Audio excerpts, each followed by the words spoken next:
Bismillahirrahmanirrahim. Assalamualaikum warahmatullahi wabarakatuh. Salam sejahtera bagi kita semua. Perkenalkan, saya Ahmi Nesari, Eskom Mkom, dosen tetap di Universitas Putra Indonesia Yogyakarta Padang, Fakultas Ilmu Komputer pada program studi S1 Teknik Informatika.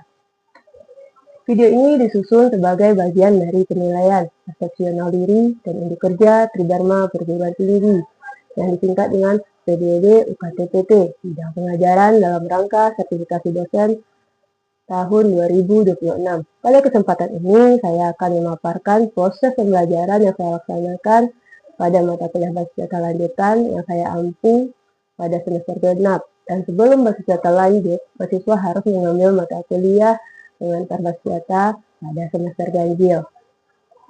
Mata kuliah ini merupakan mata kuliah wajib dengan bobot 3 SKS yang dirancang dengan kompetensi dalam memahami, merancang, mengimplementasikan dan mengelola basis data sebagai fondasi utama pengembangan sistem informasi dan aplikasi berbasis komputer.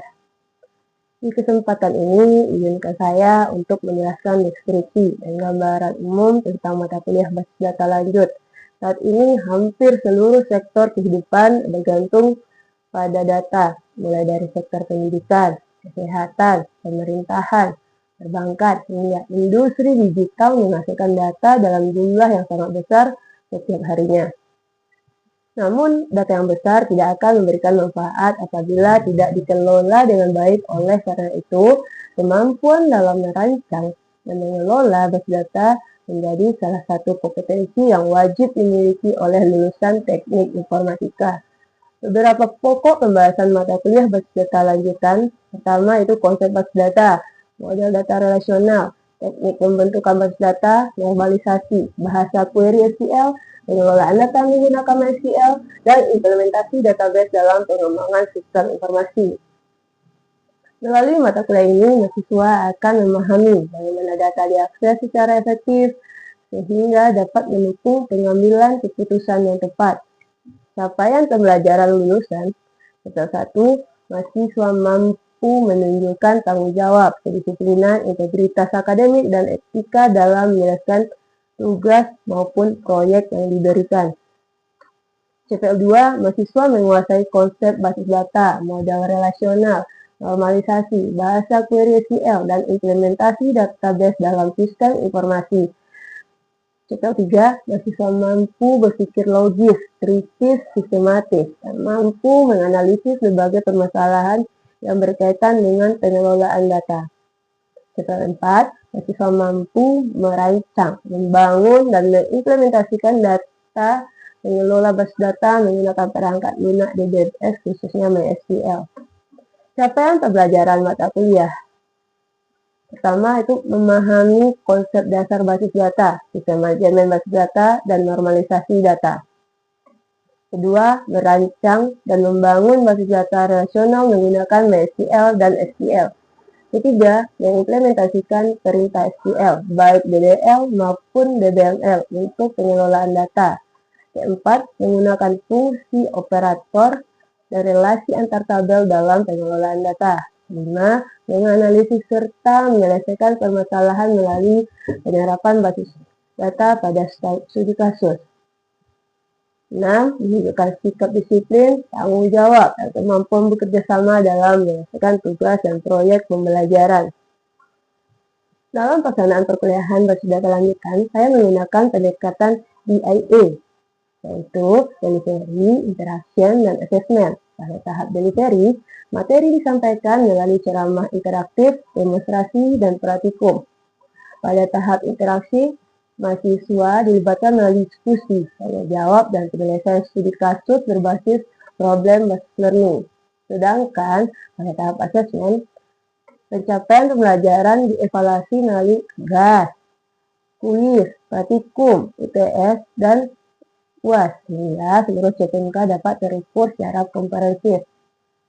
Melalui materi tersebut, mahasiswa diharapkan mampu merancang, membangun, dan mengelola basis data secara efektif menggunakan MySQL serta menerapkannya dalam penyelesaian permasalahan nyata di bidang teknologi informasi.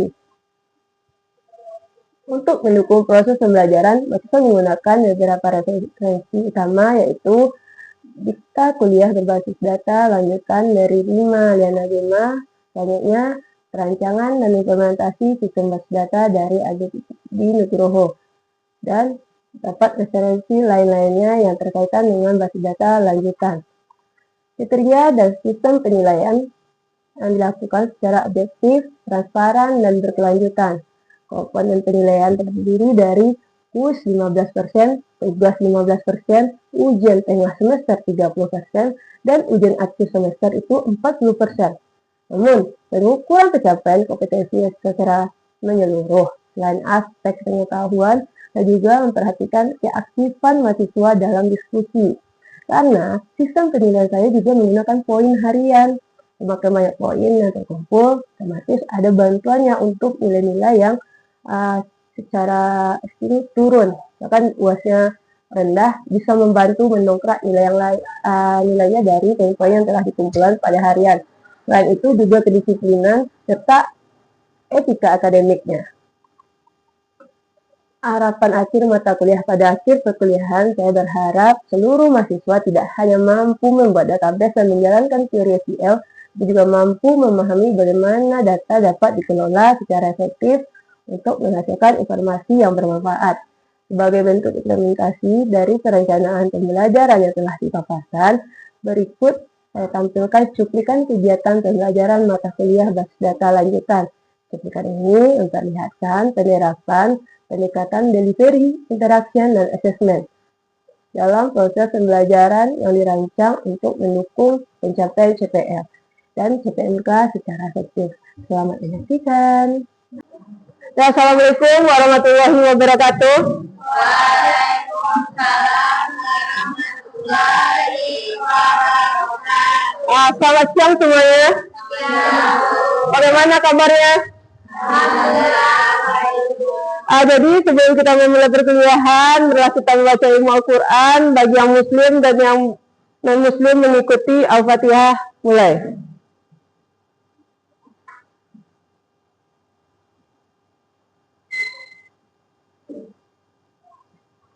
Jadi pertemuan kita 14 ini itu membahas tentang relasi antar tabel, ya, relasi antar tabel. Jadi sebelum kita masuk ke relasi antar tabelnya, siapa yang pernah membuka KRS atau melihat nilainya di Sispo? Pernah semua? Nah, pernah nggak terpikir bagaimana data itu bisa muncul seperti nomor BP-nya, nama, jurusan, kelas, dosen, muncul kan? Itu adalah salah satu relasi antar tabel karena seluruh data-data itu memiliki banyak tabel. Nah, itu pentingnya bagaimana kita belajar tentang relasi antar tabel di database relasional ini. Ya. Jadi, sebelum kita masuk ke pertemuan hari ini, materinya, saya ingin mereview materi kita minggu lalu. Dengan biasanya kita menggunakan quizzes. Jadi 5 orang teratas saya kasih poin ya. Jadi kita gabung aja dengan quizzesnya hari ini. Dah, kita mulai ya.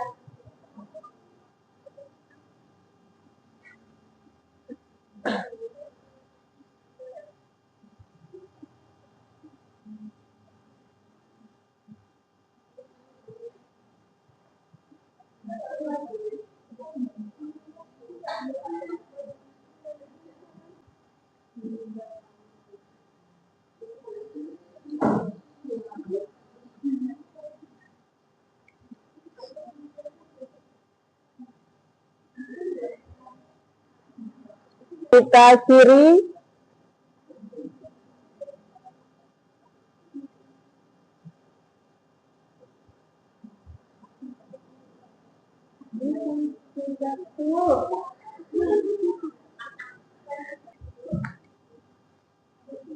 dah, ada 5 orang teratas. Sama Elsa, Faizatul, Fabiola, Sonia, sama Siti. Itu yang dapat poin hari ini ya. Terus saya lihat ada 56%. hasil review kita minggu lalu. Berarti ada beberapa mahasiswa yang masih belum paham fungsi agregatnya ya.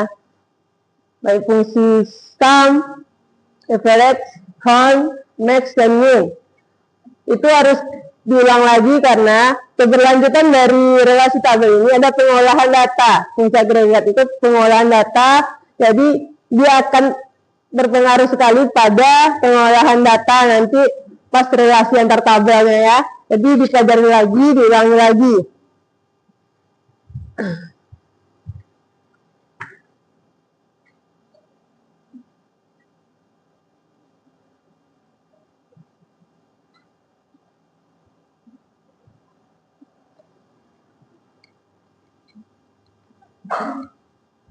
Nih, capaian pembelajaran kita pada hari ini itu pertama itu konsep relasi, terus jenis C dan identifikasi relasi. Itu capaian kita hari ini yang harus tercapai pada hari ini ya. Apa itu relasi antar tabel? Ada yang tahu apa itu relasi? Gak ada yang tahu? Hubungan, ya hubungan. Berarti relasi antar tabel itu ada hubungan antar tabel.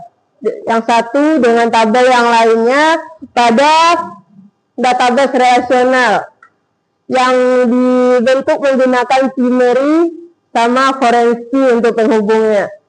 Kenapa harus ada relasi antar tabel? Untuk apa? Pertama, kurangi redundansinya, pengulangan. Lanjut, konsistensi data. Jadi kalau kita udah hubungkan relasi antar tabel ya, jadi kita nggak perlu menginput data di tabel yang lainnya. Jadi kemungkinan kesalahan itu banyak kalau kita nggak hubungkan. Mudah dicari, mudah pencariannya, karena kita fokus pada satu tabelnya saja nanti pas pencarian. Terus integritas datanya, mendukung terkait secara keseluruhan. Selanjutnya, mengapa relasi itu dibutuhkan? Lihat ya, tanpa relasi dengan relasi. Kalau tanpa relasi datanya berulang.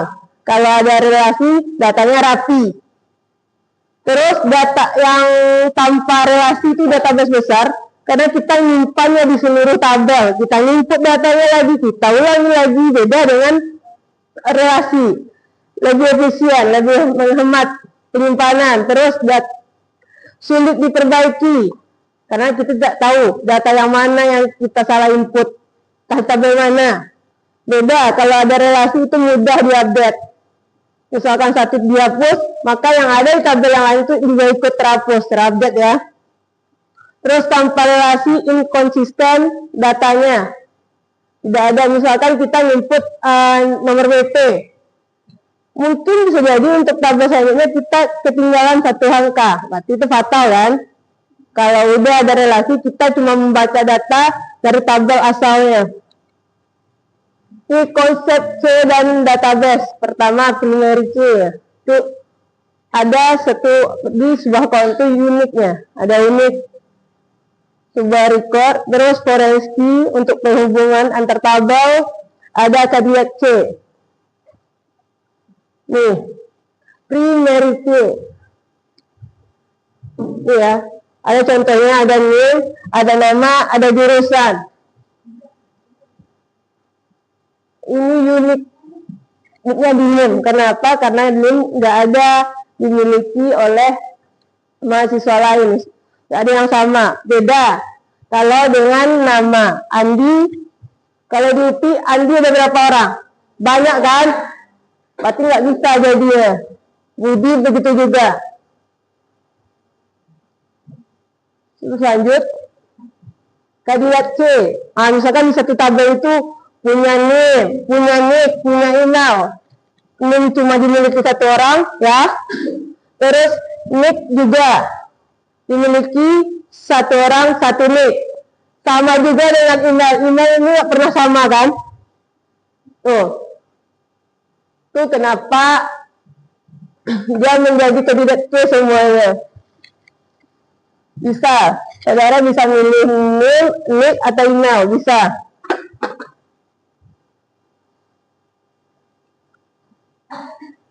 Terus forensi, Atribut satu tabel yang merujuk ke primary tabel lain, penghubung antar tabel. Ya, tabel jurusan, tabel mahasiswa. Yang sama di sini kan kolomnya. Sekarang saya bertanya, lihat, ada yang bisa jawab. Apa hubungan tabel kode jurusan yang ada di tabel jurusan sama kode jurusan yang ada di tabel mahasiswa? Ya. Berdiri ya. Saya kolom tersebut berfungsi untuk menghubungkan data yang ada pada tabel mahasiswa dengan data yang ada di tabel jurusan. Oh ya. Itu ya gunanya forensik, penghubung. Nih, kode jurusan itu berasal awalnya dari tabel jurusan, maka dibaca oleh tabel mahasiswa juga ada pada kolomnya kode jurusan.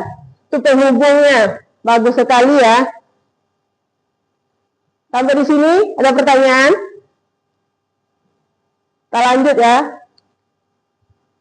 Jenis-jenis relasi. Ada one to one, one to many, many to many.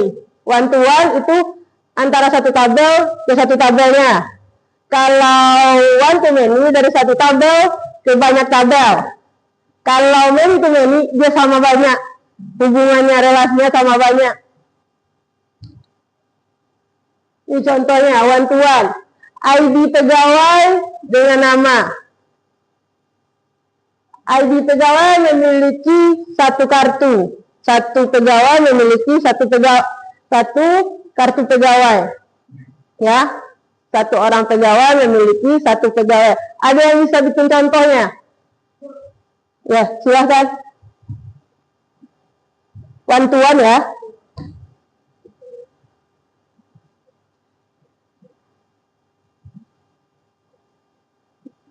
Kendaraan. Berarti hubungannya ini ya. Kendaraan itu satu-satu. Ya.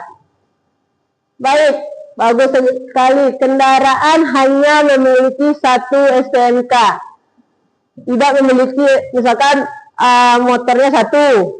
Berarti STNK-nya juga satu. Kalau hilang pun tetap nomor STNK-nya tetap yang sama. Sampai di sini ada pertanyaan? Lanjut lagi ya. One to many. Satu data mempunyai banyak pasangan. Contohnya jurusan memiliki banyak mahasiswa. Ya. Berarti kalau mahasiswa hanya memiliki satu jurusan di universitas ini. Kalau ada yang bisa memberi contoh yang lainnya? One to many. Baik. One to many.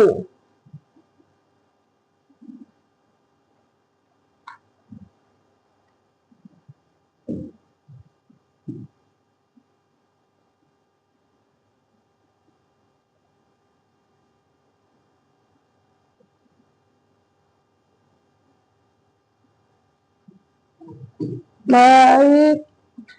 Dosen mata kuliah. Berarti, ya hubungannya. Satu orang dosen memiliki banyak mata kuliah. Dia bisa ngajar, misalkan mahasiswa lanjut. Dia juga bisa ngajar nanti akuntansi juga bisa. APSI juga bisa. Jadi banyak. Ini bagus sekali karena ini sering digunakan pada sistem informasi kampus, SISMO ya. Lanjut.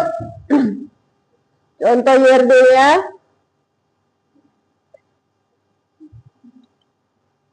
Dah, saya kasih kasus lagi. Ini misalkan mata kuliah dengan mahasiswa. Contoh apa? Yang tahu? Ini mahasiswa, mata kuliah, hubungannya. One to one kah? One to many, many to many. Apa? Ya, many to many. Karena satu mata kuliah memiliki banyak mahasiswa, mahasiswa memiliki juga banyak mata kuliah ya. To many to many.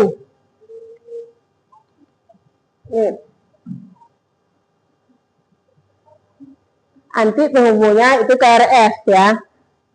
Antara tabel mahasiswa sama tabel mata kuliah. Nanti ada penghubungnya tabel KRS. Satu mahasiswa dapat mengambil banyak mata kuliah dan satu mata kuliah dapat diambil oleh banyak mahasiswa. Ya.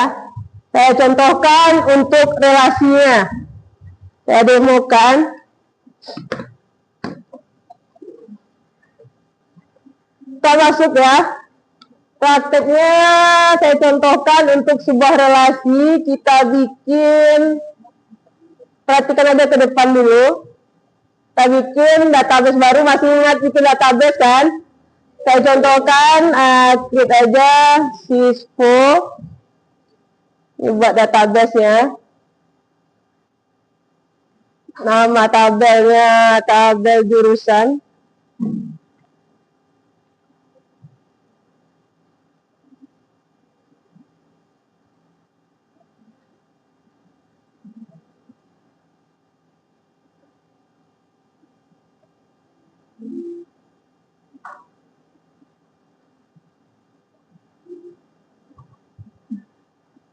Dan di sini kita lihat kan ada kode jurusan varchar. Karena kode jurusan di sini primary ya, saya contohkan primary, maka pilih di sini index, kita pilih primary ya. Lanjut, nama jurusan. Varchar 50, simpan dulu ya.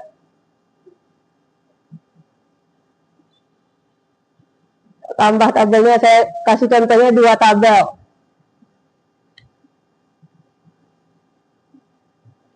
Tabel mahasiswa. Ini.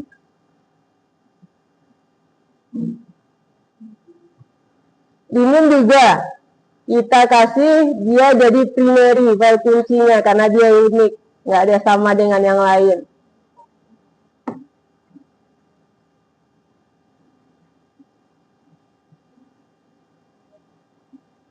Nama,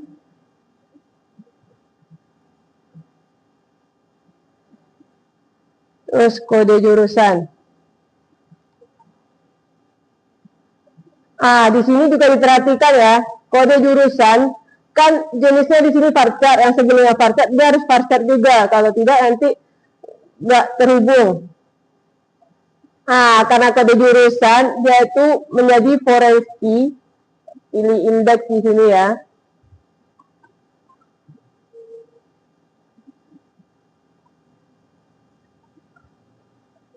Simpan. Terus kita inputkan data masih ingat kan? Kita inputkan data di tabel jurusan. Kode jurusannya TI aja ya. TI, Teknik Informatika. Kirim. Jadi untuk merelasikan tabel, kita lihat teknik database ya. Kita pilih line, kita cari designer. Muncul nanti seperti ini kan. Jadi itulah yang penghubungnya foreign key. Kita ambil di sini create relationship, terus kita arahkan kode jurusan berasal dari tabel jurusan. Berarti pilih kuncinya di kode jurusan. Terus foreign key-nya ada di tabel mahasiswa yang ada kode jurusannya. Kita pilih cascade, kenapa? Nanti pas data yang kita hapus di tabel jurusan, maka di tabel mahasiswa itu juga terhapus. Itu yang namanya update. Itu seperti ini ya. Inilah yang namanya relasi. Jadi supaya susunannya tidak berubah, kita simpan aja halamannya. Itu aja sispo. Nah, sampai di sini ada pertanyaan? Jadi kalau tidak ada pertanyaan, saya kasih tugas ya. Kasih tugas. Nih, coba bikin tabel di PHP-nya adminnya, aktifkan sampai P-nya, tombol start-nya.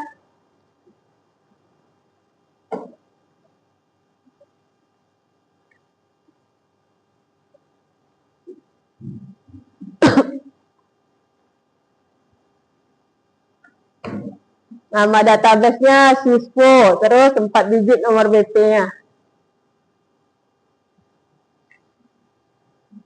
Jadi kalau siapa yang udah siap relasinya,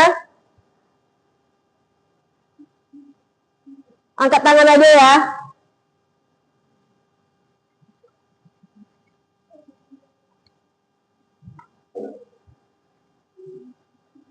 Udah siap, angkat tangan. Siap. Boleh saya lihat?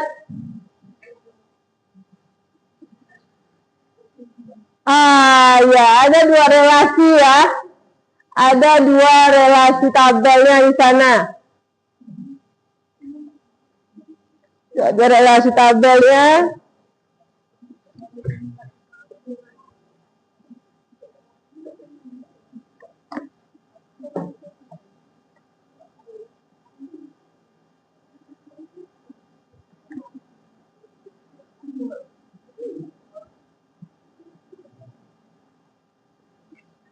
Ada yang sudah seperti ini? Dah? 5 orang. Siapa aja namanya? Anissa, Peggy, Alia, 5 orang ya? Salsi, oh, Jaka, Farah, Nesta. Berarti yang lain udah paham sampai di sini atau ada pertanyaan? Udah, alhamdulillah ya. Berarti relasi antar tabel ini adalah awal kita membuat sebuah sistem informasi. Sebelum ini dirancang, sebelumnya kita sudah belajar sebelumnya membuat WRD ya. Itu dasar kita untuk merancang relasi tertabel ini di MySQL atau yang lainnya juga boleh.